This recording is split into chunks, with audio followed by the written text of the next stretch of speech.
ইসরে পাকা আমের চটকানো চটকানো ভর্তা কি যে মজা! পোড়ামরিচ দিয়ে মাখাইছি। তো প্রথমেই দেখতে পারতেছো সব কিছু পোড়ামরিচ দিয়ে গুড় দিয়ে ভর্তাটা বানাইতেছি। বিশ্বাস করো দুপুরবেলা এরকম টক ঝাল মিষ্টি ভর্তাগুলো ও আবারও খাইতে মন চাইতেছে, এত বেশি মজা হয়েছে আজকের ভর্তাগুলো।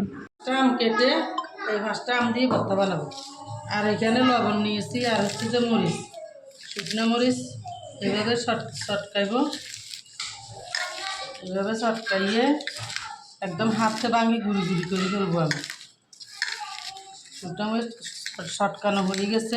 আর এগুলো হয়েছে যে গুড়, চিনি নাই তো, চিনি কম, এই জন্য গুড় দিয়েছি আজকে নতুন আইটেম।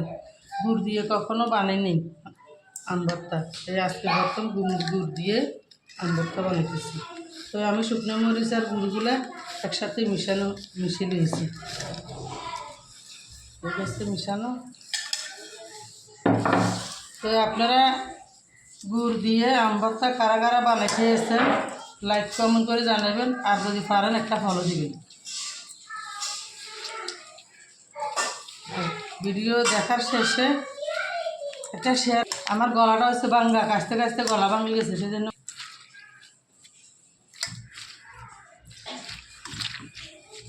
দেখান হয়েছে ভর্তা বানানো হয়ে গেছে। এখন আমি দেখি কেমন হয়েছে।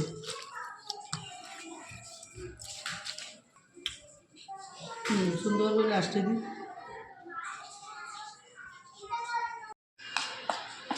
কতগুলো আম ভর্তা।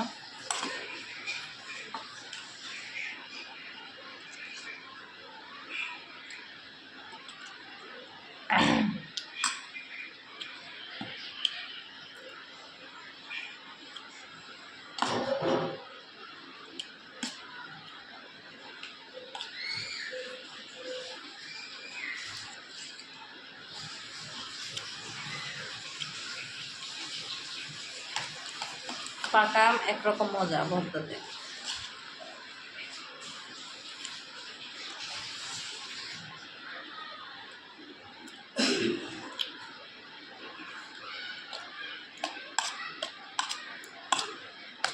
আর একদম দই পর্যন্ত লাগে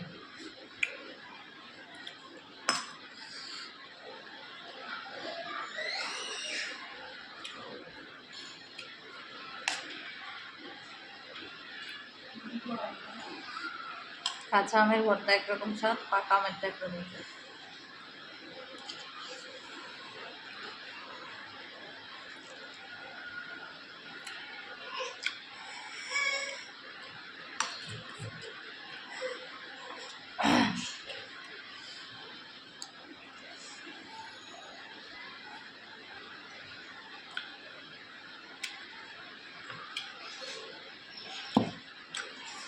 আর খেতে পারবো না।